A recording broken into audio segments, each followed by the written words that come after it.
It's I don't know, just excited to get out of here with all three games.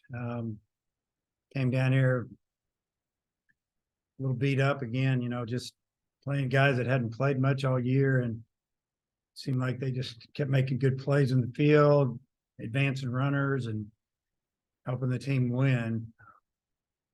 Thought we did a great job hitting two outs because I think we might have scored just about all our runs with two outs. It just was it was a great day for us, having a chance to come out here and sweep and facing a really good pitcher. I mean, incredible arm. I guess he throws with both arms, which is really amazing. And we got his pitch count up and fouled off a lot of pitches and took some big swings with like I said, with two outs, runners on, drove in a lot of runs there, and pitching, they held him down. Good offense, held him down all weekend, really. Tom? Yeah. Hey, Dave, can you believe with all that you've gone through that you guys now are tied with Vanderbilt atop the whole league? And it just seems kind of unreal, you know? Yeah.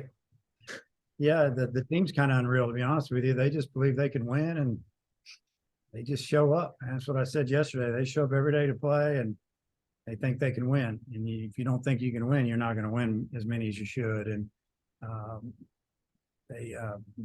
they did it this weekend now. But yeah, I mean, I'm obviously we're all happy where we are. We're just trying to win today, and try not to worry about everybody else. And guys are getting ready to finish up school this week, and now we got South Carolina coming in that struggled at Kentucky, so I'm sure we'll get their best shot next weekend. Hey, how big was Brady Slavens for you this weekend? Moving up in the order, and he homered in all three games. What would you say? Man, it was big. Putting him in the four hole, I was just trying to show him a little bit of confidence, especially with a couple of guys out. And I don't know if he'll stick there when we get our two other outfielders back, but he had some really good at bats and some big swings, and help us get the lead. And just really happy for him that that he had such a good weekend, and obviously probably wouldn't have won a couple of games without him. Andrew Ellis. Yeah, Coach, probably the best outing for Zach Morris, really going back to the fall even. And, it seemed like his velo was up a little bit. Just how encouraging was to see him, do what he's done for you before, but do it so well today. Yeah, the game, it seems like a month ago, that game we lost in Little Rock. I guess that was last Tuesday. Seems like a couple of weeks ago. I thought Zach threw extremely well. And so that's maybe the beauty of a midweek game. Even though you don't win it, you get to see some things and get some guys out there. And he threw really well. And the thing that a lot of people don't know is that we had him up and down the bullpen a couple of times this weekend. So he threw a lot of pitches, not just the ones you saw in the game, but getting up, pitching, not coming in. And because we had him hot last night until we got the last out. So just a really good job of Zach really helping us out today. And with Holland, it seemed like his stuff was better today than it was last week. Did you anticipate it would probably be a shorter outing for him? Just kind of what'd you see from his outing? Yeah, his stuff was a lot better, and he was missing, but he was just missing. I mean, it was a ball or two off. It's not like he was a foot off. And, he got himself into trouble. He got behind, or, that's usually when they got him. But it was almost like he was just a little rusty. And, I think we were all encouraged by what we saw, really good stuff, and maybe just not quite the command that he had maybe 3 or 4 weeks ago. I'm guessing we'll see the command next weekend. Robert. Coach, we had a Mississippi State reporter tell us in the press box that their dugout was getting kind of angry with the way that you guys were just making play after play. What did you think of the way your defense played today and all weekend, really?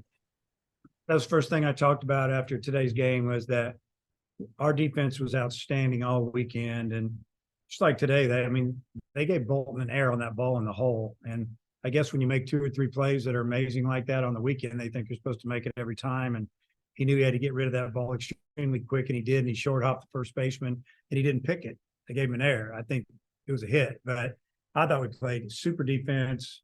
I don't know if we made an error yesterday. Maybe we did in the outfield on a throw and another throw, but we made play after play, double plays, and just fielded all the ground balls. Bolton made some extremely tough come and get it type plays that sometimes people take for granted. Those are really, really difficult plays and slowed them down offensively.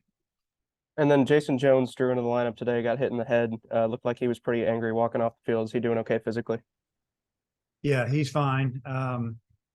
He wanted to stay in. I just said, I didn't want him to stay in. And, there's a new rule this year that I don't know, maybe not this year, but it's a rule that because of the concussion protocol, if he's okay, I can actually put him back in the game. I've never done that, but we had the option to put him back in an inning or two down as long as we wanted, I guess. I'm guessing that he has to go into the exact same spot in the lineup, obviously. But once we got to a certain point, we just left defense out there. And, I thought that Neville made a really nice play on that ball, hit down the line, because when he left the bat, we didn't know if he was going to get there, and he got there easy, made it look easy.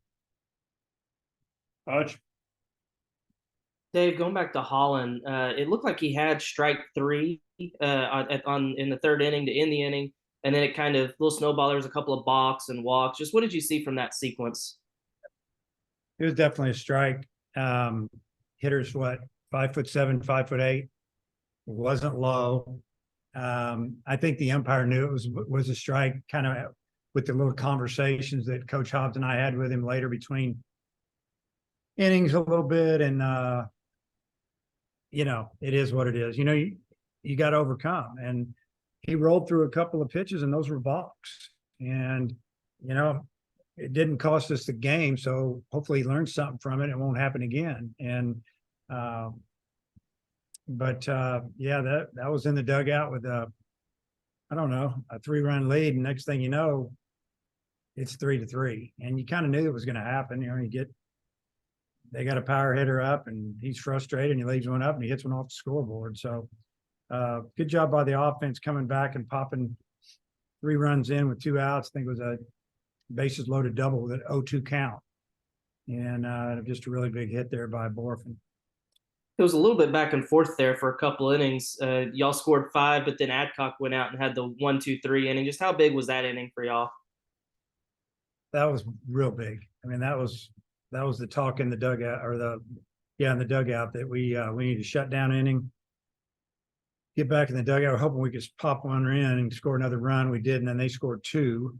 But after that, that was all the scoring. I kept thinking we need to score another run or 2. And fortunately, Zach did a great job, and Parker Coyle came in and threw, I think, 8 fastballs and got 3 ground balls. It was nice. Tom Morales, anything else? Yeah, Coach, I believe your top 4 hitters combined for all 11 runs driven in, all the hits. Just what'd you make of the way those guys really did all the damage and took control of the game? Yeah, I mean, they kind of took control of the game. Really the first 2 games at the bottom of the order had really helped us score runs with, hits or advancing runners. But what the bottom of the order did was get on base for those guys. And obviously Kendall Diggs with 1 swing drove in 4, and Borfin drove in 4 with 2 swings. And, McLaughlin and Slavens, each drove in a run, and 1 drove in 2. And it was just, it's a super job, that they were on base 8, 9, and then all the way around. They did a good job for us. Coach, last one. Yeah, Dave, with Holland, is his leg back to 100% or close to it, or how is he doing with the leg? Yeah, it's not 100%, but a lot of the pain's gone. So, he'll continue to monitor that and work on that this week, and hopefully we can get that to the point where he doesn't even think about it anymore. Hey, Dave, last quick something. Yeah. Wagner and Josenberger, you feel pretty good for the coming weekend or what? Wagner's getting the 2 pins out of his thumb tomorrow. And, then it's kind of just up to him. Right. So I'm hoping that he'll be taking the bat by Wednesday or something. Who knows? And I think Josenberger would tell you he's about 80, 85%. I put him on the roster, but I didn't want to run him. And they've been working extremely hard with our strength coach and our trainer, stretching and running and exercising and, you know, trying to get right. So hopefully by Wednesday, we'll know if they're going to be able to go Friday. Thanks. Coach, thanks. Okay, see you.